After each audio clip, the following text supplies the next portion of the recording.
घटना कम है 2021 मे मास 23 तारिख दिन नाबालिका से गाधेवा लगी गाँ पोखरी को जाइए से समय अभियुक्त जी अच्छी दिनेश भोई सी देवेंद्र भोई से ऊपर गचर टोलो तोलते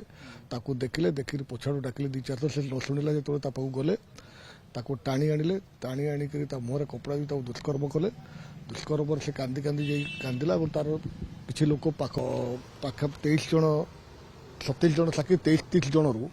परीक्षा कराला प्रमाण निगला और प्रमाण रे समय 15टा दस्तावेज उपस्थापन करागला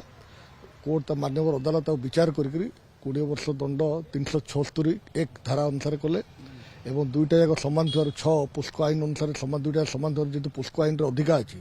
तो पुष्को आईन अनुसार 20 वर्ष सश्रम कारादंड सहित 50,000 जरिमाना कले एवं अनादेय 50,000 पुणी 1 वर्ष कारादंड वृद्धि कले